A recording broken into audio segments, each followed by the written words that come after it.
말씀은 누가복음 11장 14절부터 28절의 말씀입니다. 예수께서 한 말 못하게 하는 귀신을 쫓아내시니 귀신이 나가매 말 못하는 사람이 말하는지라 무리들이 놀랍게 여겼으나 그 중에 더러는 말하기를 그가 귀신의 왕 바알세불을 힘입어 귀신을 쫓아낸다 하고, 또 더러는 예수를 시험하여 하늘로부터 오는 표적을 구하니 예수께서 그들의 생각을 아시고 이르시되 스스로 분쟁하는 나라마다 황폐하여지며 스스로 분쟁하는 집은 무너지느니라. 너희 말이 내가 바알세불을 힘입어 귀신을 쫓아낸다 하니 만일 사탄이 스스로 분쟁하면 그의 나라가 어떻게 서겠느냐. 내가 바알세불을 힘입어 귀신을 쫓아내면 너희 아들들은 누구를 힘입어 쫓아내느냐. 그러므로 그들이 너희 재판관이 되리라. 그러나 내가 만일 하나님의 손을 힘입어 귀신을 쫓아낸다면 하나님의 나라가 이미 너희에게 임하였느니라. 강한 자가 무장을 하고 자기 집을 지킬 때에는 그 소유가 안전하되 더 강한 자가 와서 그를 굴복시킬 때에는 그가 믿던 무장을 빼앗고 그의 재물을 나누느니라. 나와 함께 하지 아니하는 자는 나를 반대하는 자요 나와 함께 모으지 아니하는 자는 해치는 자니라. 더러운 귀신이 사람에게서 나갔을 때에 물 없는 곳으로 다니며 쉬기를 구하되 얻지 못하고 이에 이르되 내가 나온 내 집으로 돌아가리라 하고 가서 보니 그 집이 청소되고 수리되었거늘 이에 가서 저보다 더 악한 귀신 7을 데리고 들어가서 거하니 그 사람의 나중 형편이 전보다 더 심하게 되느니라.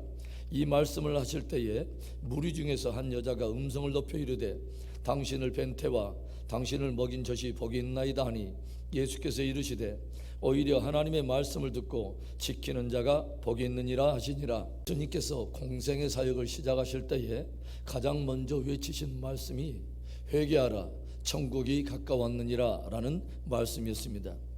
여기서 말하는 천국은 하나님의 나라를 의미하는 것으로 하나님께서 다시 다스리시고 통치하시는 나라를 말하는 것이죠.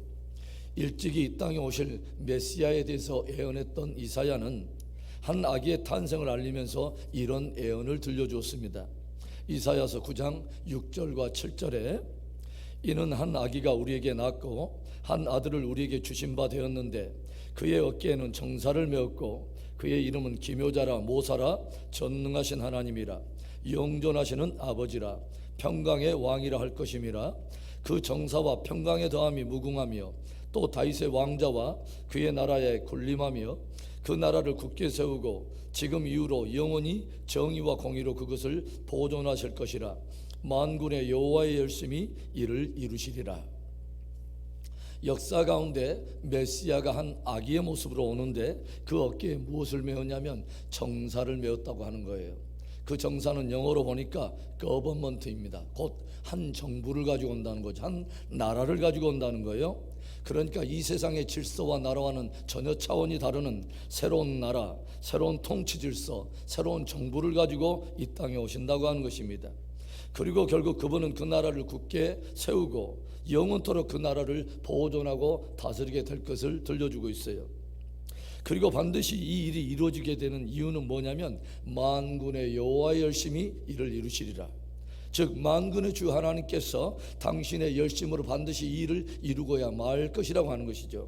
그러니까 하나님께서 당신의 이름을 걸고 온 열심을 다 쏟아서 이루고자 하는 가장 그 핵심적인 일이 뭐냐면 당신의 아들을 통해서 영원토록 국권이 쇠하거나 사라지지 않는 하나님의 나라를 이 땅 가운데 세우시겠다고 하는 것입니다.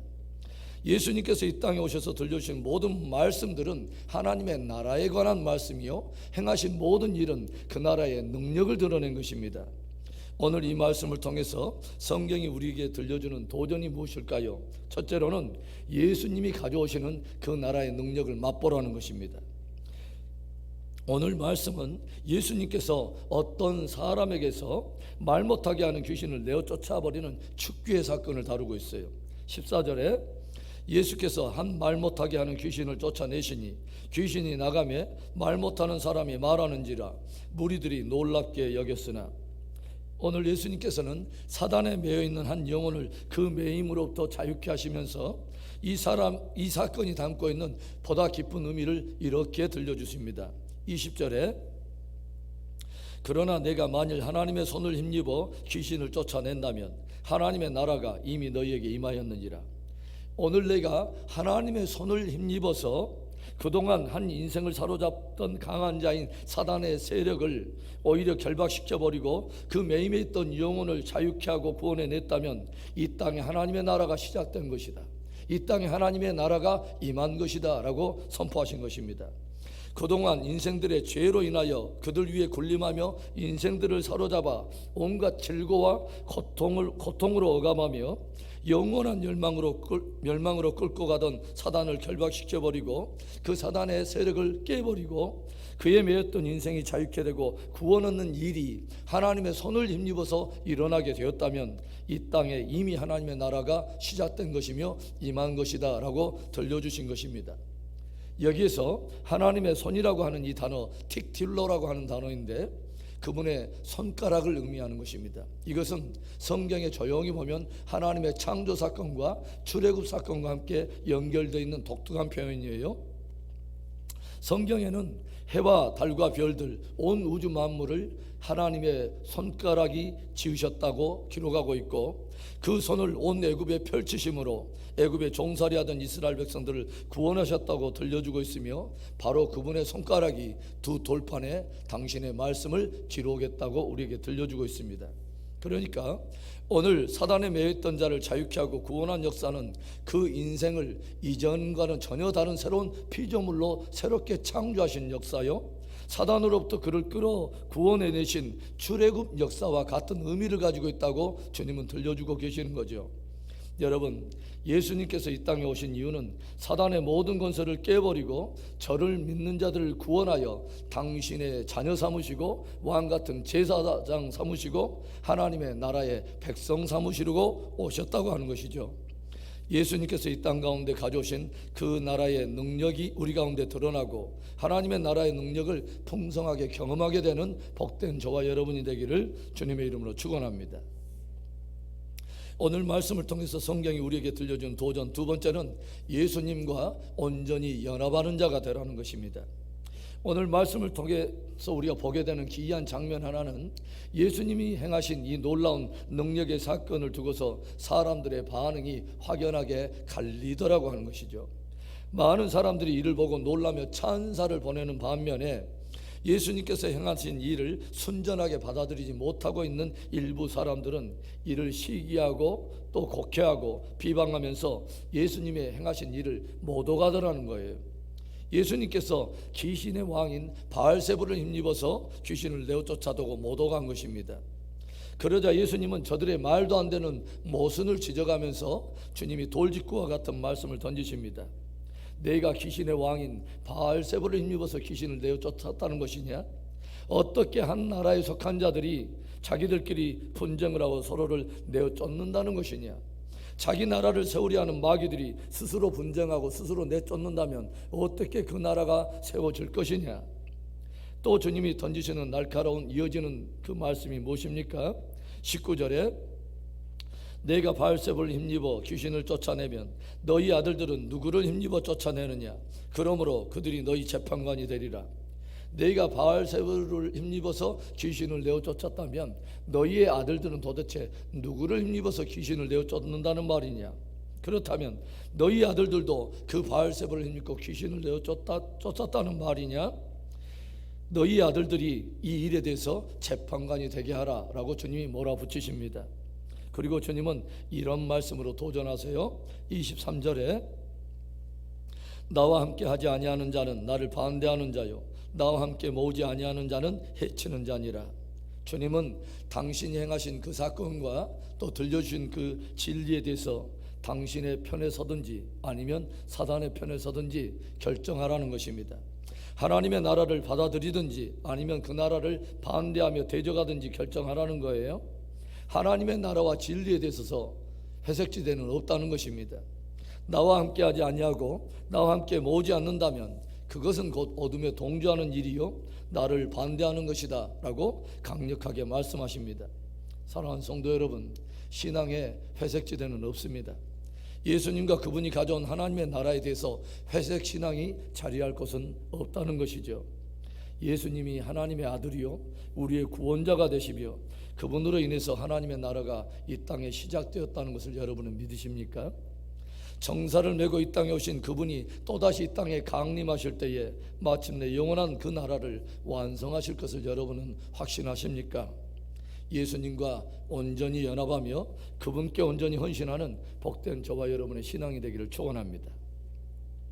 오늘 말씀을 통해서 성경이 우리에게 들려주는 마지막 도전은 그 나라 백성으로서 말씀을 듣고 굳게 지키라는 것입니다.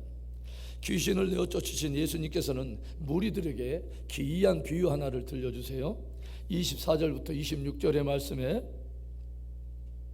더러운 귀신이 사람에게서 나갔을 때에 물 없는 곳으로 다니며 쉬기를 구하되 얻지 못하고 이에 이르되 내가 나온 내 집으로 돌아가리라 하고 가서 보니 그 집이 청소되고 수리되었거늘 이에 가서 저보다 더 악한 귀신 7을 데리고 들어가서 거하니 그 사람의 나중 형편이 전보다 더 심하게 되느니라. 한 사람에게서 귀신이 쫓겨나가서 이곳저곳을 다니는데 머물 곳을 찾지 못하다가 예전에 자기가 떠나왔던 그 사람에게 다시 돌아가 보니 그 마음과 영혼이 깨끗하게 청소가 되고 수리가 되어 있더라고 하는 거죠. 그래서 이제는 이 귀신이 또 다른 더 악한 귀신 7을 데리고 그 안으로 들어갔더니 그 사람의 형편이 이전보다 훨씬 더 악해지고 더욱더 고통스럽게 되었다고 하는 것입니다. 여러분, 이것을 들려주신 주님의 도전의 말씀이 무엇일까요? 귀신이 내쫓긴 후에 그 마음과 영혼을 관리하는 것이 훨씬 더 중요하다는 것을 말씀하시는 것이죠. 귀신이 물 없는 곳으로 다니면서 쉬기를 구한다고 들려줘요. 성경에서 물은 무엇을 말하냐면 하나님의 말씀을 의미하는 것이요 하나님의 은혜와 성령을 의미하는 것입니다. 사단은 어느 곳에 역사하느냐? 하나님의 말씀이 없는 곳에 역사합니다. 하나님의 은혜가 메마른 곳, 성령이 떠난 곳에 사단이 역사하는 것입니다. 여러분 기억하세요.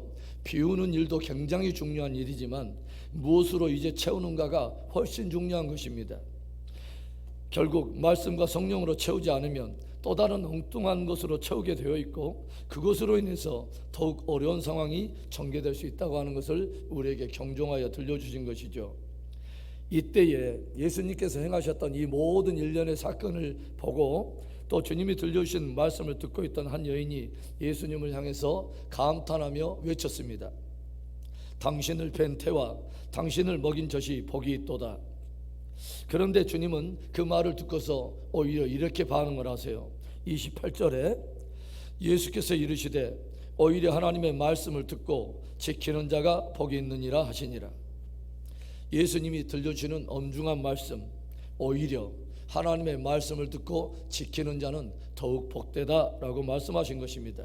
여러분, 하나님의 나라는 그분의 주권이 인정되는 나라요 그분의 말씀을 가지고 지키는 그의 백성이 있는 나라입니다. 마음에 하나님의 말씀을 가득 채우고 그 말씀을 굳게 지키며 그 나라 백성으로 열매 맺고 승리하는 저와 여러분이 되기를 축원합니다. 여러분, 예수님을 통해서 하나님의 나라의 능력을 풍성하게 맛보게 되기를 축복합니다. 신앙에 회색지대는 없습니다. 예수님과 온전히 연합하는 복된 저와 여러분 되기를 축복하고요, 무엇보다도 그 나라 백성으로서 하나님의 말씀을 가득 채우고 그 말씀을 굳게 지킴으로 그 나라 백성으로 승리하는 복된 저와 여러분 되기를 축원합니다.